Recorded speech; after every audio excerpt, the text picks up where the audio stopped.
जिद, पागलपन, बेचैनी, पैशन जरूरी है। मैडनेस इज नीडेड, बहुत ज्यादा जरूरी है किसी भी चीज की जिद करना, क्योंकि सपने और जिद में एक बहुत बड़ा फर्क होता है। सपने आंखें खुलने के साथ ही टूट जाते हैं और जिद वो होती है जो लक्ष्य की ओर ले जाती है। आज हम उसकी बात करेंगे। बहुत सारे लोगों ने बोला कि सर कुछ पैशन के बारे में, कुछ जिद, हम कैसे अपने गोल तक पहुंचे, हम कैसे किसी चीज को अचीव करें। कुछ ऐसे पागलों की बात करेंगे जिनने अपनी जिद के कारण इस दुनिया में अपने आप को दूसरों से बेहतर साबित किया। जिद के दो तरीके हैं, एक अच्छे मकसद के लिए और दूसरा गलत मकसद के लिए। मैं एज यूजुअल और सही बात यह है, अच्छे मकसद की बात करता हूं। पेशेंस इज नीडेड, याद रखिए, सिर्फ जिद करने से कुछ नहीं होता, संयम चाहिए। Remember one line what I learn from my father, victory might be worshipped by the fighters but the same victory has always been a slave to the warriors. यह आपको डिसाइड करना है कि आपको उस विक्ट्री को अपनी जिंदगी में क्या रखना है, उसके लिए कितनी जिद करना है। और पेशेंस, फॉर एग्जाम्पल, एक दिन में ना कोई सचिन तेंदुलकर बनता है, एक दिन में ना कोई डॉक्टर एपीजे अब्दुल कलाम साहब बनता है, ना एक दिन में कोई भी आदमी एक दिन में नहीं बना है। उनने अपने सपने देखना बुरा नहीं है दोस्त, लेकिन उस सपनों के लिए मेहनत करना बहुत जरूरी है। जिद क्या है? जिद एक एहसास है दूसरों से बेहतर बनने का। जिद उस बात से करो ना कि I want to prove myself better. किस चीज की जिद? कि पापा मम्मी ने कुछ नहीं दिया तो उस चीज की जिद, या पेरेंट्स को जिद होती है कि मेरा बेटा ऐसा ही करेगा। सॉरी, मैं यूथ के बारे में बात कर रहा हूं। मैं बहुत बड़ा फैन हूं यूथ का, और मैं हमेशा कहता हूं ये छाती पे देख लो, ये और ये कौन है? ये जिद्दी लोग थे जिनने एक मकसद के लिए एक जिद की। आज सुभाष बाबू को ले लीजिए, बहुत बड़े अलग अलग टॉपिक्स हैं जिसपे मैं बात करूंगा, लेकिन सिर्फ ये बोल रहा हूं ये जिद्दी लोग तो जो मेरी छाती पे लगे हुए हैं, इनने कुछ जिद की एक अच्छे कारण से। और ऐसे ही मैं कुछ मॉडर्न हीरोज की बात करता हूं, लेकिन उसके पहले सिर्फ एक डेफिनेशन देंगे, what is victory, what is success.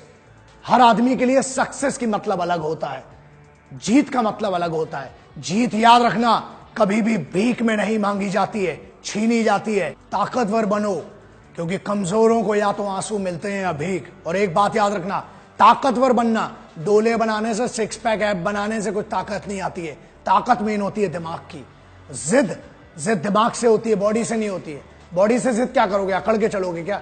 वो जिद नहीं होती है। जिद होती है अपने आप को दूसरों से बेहतर साबित करने की।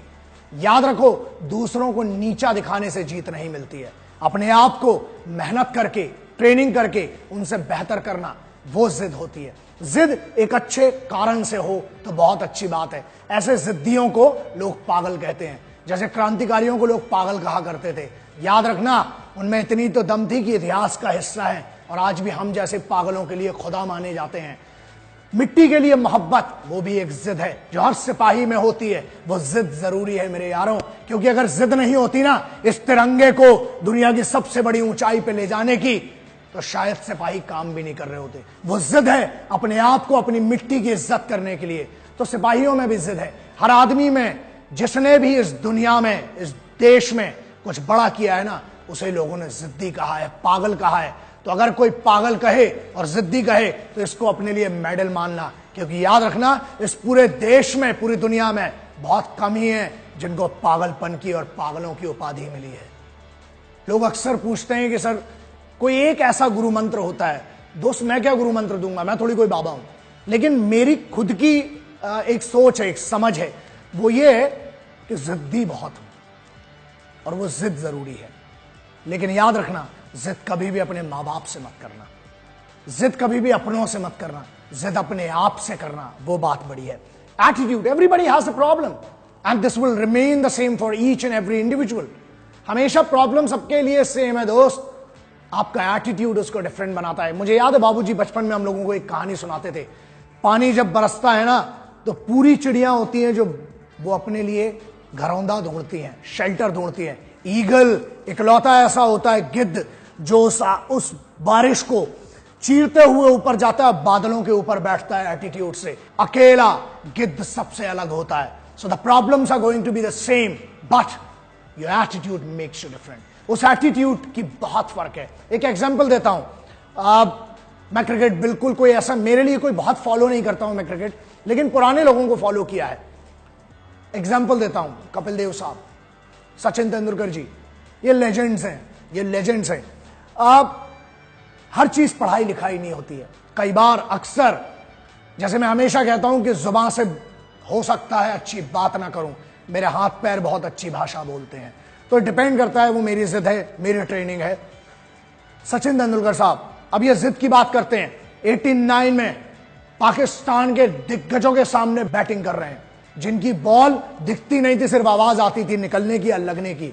उस आदमी ने जिद की, नाक में बॉल लगी हुई थी, वकार यूनिस की वो बॉल जिसने नाक तोड़ दी थी सचिन तेंदुलकर की। 16 साल का छोटा सा बच्चा सचिन रमेश तेंदुलकर नीचे गिरा हुआ, उस तरफ नवजोत सिंह सिद्धू, जो कि उस समय बहुत अच्छे फॉर्म में थे, 6 फुट 3 इंच का आदमी है, जिगर वाला आदमी है, पंजाबी।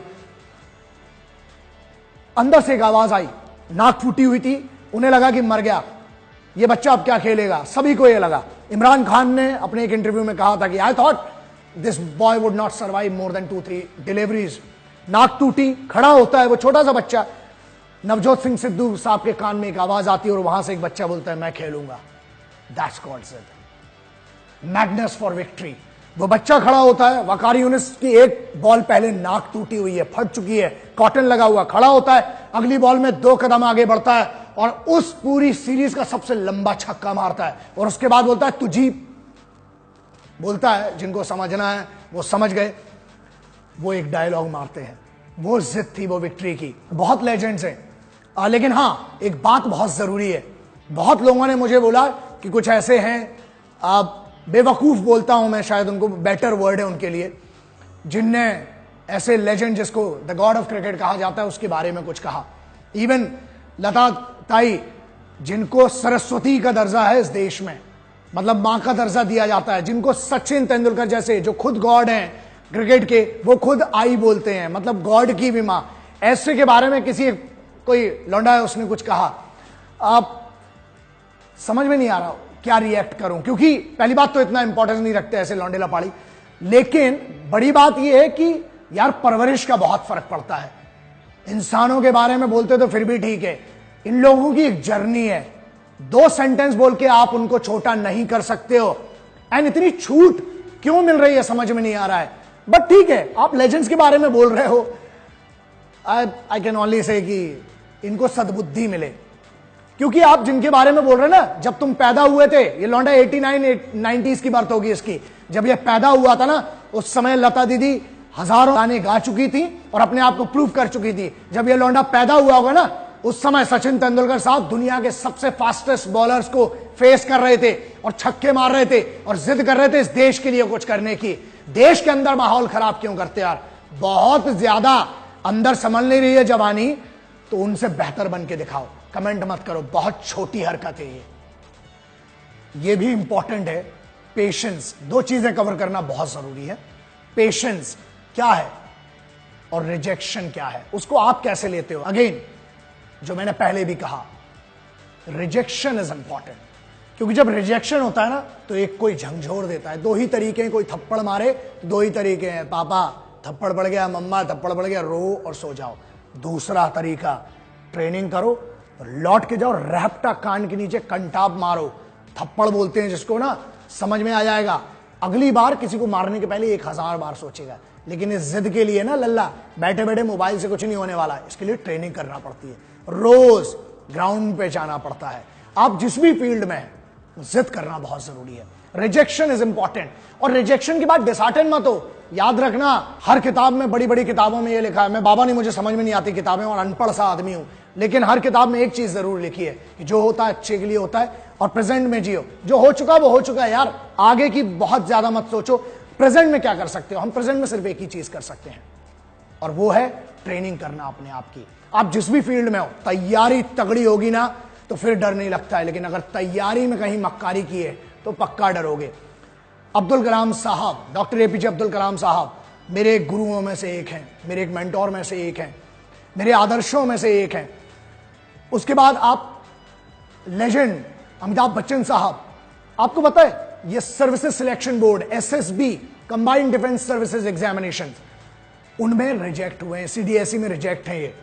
अब्दुल कलाम साहब जो है वो एसएसबी से बाहर किए गए थे, लेकिन उनकी इज्जत देखिए, उसको सलाम है, उनकी मेहनत को, उनकी शिद्दत को। वो आर्मी, नेवी, एयरफोर्स तीनों के चीफ सुप्रीम कमांडर बने और उनने उस एज में 60s में जाके उनने सुकोई, मिराज और ऐसे ऐसे फाइटर जेट्स को उड़ाया। तो उनने एक जिद की उससे बेहतर बनने की। सचिन तेंदुलकर साहब हों, बड़े बड़े आप लेजेंड्स को ले लीजिए, याद रखना लेजेंड्स एक दिन में नहीं बनता है और लेजेंड्स घर में बैठ के कोई नहीं बनता है, बाहर जाना पड़ता है, अपने आप को तपाना पड़ता है। प्लीज रिमेंबर, सोना भी हो चाहे कुछ भी हो, तपते हो तभी बनते हो। रिजेक्शन की बात है, जब कोई लात मारता है ना पीछे से, तो बस ये बात महसूस करना कि बॉस पीछे लात पड़ी है, मतलब 2 कदम आगे जाएंगे। कोई बात नहीं, धोखेबाज हमेशा मिलेंगे जिंदगी में, लेकिन हम भरोसा करना नहीं छोड़ सकते। सपने कम, मेहनत ज्यादा, सोचना कम, काम ज्यादा, शिकायतें कम और शुक्रिया ज्यादा। आपको बहुत कुछ मिला है दोस्तों, कम से कम शरीर तो काम करने लायक मिला है। बस आपको दिमाग ट्रेन करना है, जिद करना है और बहुत जल्दी आपको वो चीज, एक बात बहुत छोटी सी है लेकिन समझने वाली है, अगर दूसरा किसी चीज को पा सकता है तो आप क्यों नहीं। और एक डायलॉग है कि अगर आप कुछ दिल से करना चाहते हो तो कायनात का अपन को भरोसा नहीं भाई, हाथों में बहुत मेहनत है, खुद की मेहनत करो, कायनात का भरोसा नहीं है कि साथ देगी कि नहीं देगी। आप खुद को अपनी मदद करना पड़ती है, दूसरा कोई मदद करेगा नहीं करेगा किसी को नहीं पता। सपना तुम्हारा है तो मेहनत भी तुम्हारी होना चाहिए। सपने कम देखना है, मेहनत ज्यादा करना है। और ये जो लोग कहते हैं ना कि sporting spirit, oh no problem, we came here to play, somebody has to win, somebody has to lose। एक मिनट, कुछ नहीं होता ये सब जीतने आते हैं और हार जाते हैं तो बाबा बन जाते हैं कि नहीं, वो तो क्या है कि स्पोर्टिंग स्पिरिट कुछ नहीं होती है। खेल में 2 ही चीजें होती हैं, या तो जीत होती है, हार होती है। और अगर तैयारी तगड़ी है ना तो हमें जीतना है। हारने वालों को कोई नहीं पूछता। चांद पे पहला कौन आदमी गया था सबको याद है, दूसरा कौन गया, किसका चच्चा था, किसी को नहीं याद है। याद रखिए, पहला बनना बहुत जरूरी है, उसके लिए जिद बहुत जरूरी है। कोई सॉल्यूशन नहीं है मेरे पास इसका कि आपको विक्ट्री कैसे मिले या जिद कैसे करें। और कोई मंदिर में दरबार भी नहीं लगा है या कहीं पर ऐसा दरबार नहीं लगा है बाबा का। लेकिन एक बात बहुत सिंपल सी है जो कोशिश की जा सकती है कि no mercy in the training if you actually want to survive in the battle of life. Training तगड़ी करोगे ना, आने तो सिचुएशन देखी जाएगी। एक और सिचुएशन तो है, कोई भी आके मार नहीं सकता है, ये उसके हाथ में था, है और रहेगा। हम कर्म करेंगे और तगड़ा कर्म करेंगे, देखते हैं जीत कितनी दूर तक भागती है। सुना है बड़ी खूबसूरत सी है, और अगर खूबसूरत सी है तो मेरी क्यों नहीं। शिकायतें कम, मेहनत ज्यादा। अपने आप से खुद से बात करो, शिकायत करो कि दोस्त क्या सब कुछ मैं सही कर रहा हूं। याद रखना, the justice is known by you. सिर्फ आपको पता है वो चीज कि आप कहां गलत कर रहे हो। किसी दूसरे से मत सॉल्यूशन पूछो, that is with in you. Find it out, ढूंढो क्या गलत जा रहा है, बस उस पर काम करो। आप हर चीज में गलत नहीं है, आप एक छोटी सी किसी चीज में गलत हो सकते हैं। मैं भी हूं यार, इंसान हूं, ना भगवान हूं ना बाबा हूं, बहुत सामान्य सा इंसान हूं, हजारों गलतियां करता हूं और होती है मुझसे भी। लेकिन कोशिश ये करता हूं कि कम से कम हो और सीखूं। सीखना खत्म तो जीतना खत्म, और सीखना शुरू तो जीतना शुरू। इसलिए सीखने की आदत डालो, जिद करने की आदत डालो, फिर देखते हैं कितनी दूर भागती है विक्ट्री हमसे। Never expect anything from anyone, that's the biggest problem. जब हम एक्सपेक्ट करते हैं तो टूटती हैं। खुद से एक्सपेक्टेशन बांधो कि मुझे यहां से यहां तक इतनी मेहनत करना है और उसका रिजल्ट आएगा। और जो चीज मांगे से ना मिले, मैंने पहले भी कहा था, जीत मांगी नहीं जाती है, छीनी जाती है। और छीनने के लिए ताकतवर होना बहुत जरूरी है। वो शहीद आजम करतार सिंह सराभा, उन क्रांतिकारियों की, उधम सिंह साहब की वो लाइन है कि मांगे से जो मिले ना तुझको, छीन ले तू हक अपना, छीन ले तू हक अपना। दूर है क्यों तेरी आंखों से खुशहाली का सपना, खुशहाली का सपना। तेरी ही गैरत जागे ते तकदीर भी तेरी जागे।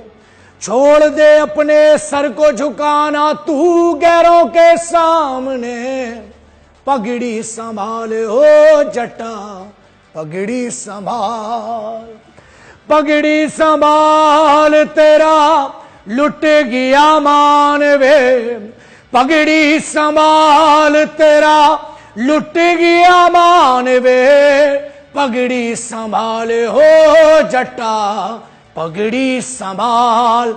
अपनी इज्जत और अपनी फैमिली की इज्जत, उस सेल्फ रिस्पेक्ट को कभी किसी को खेलने मत देना उससे दोस्त, क्योंकि वो हमारी असली पहचान है।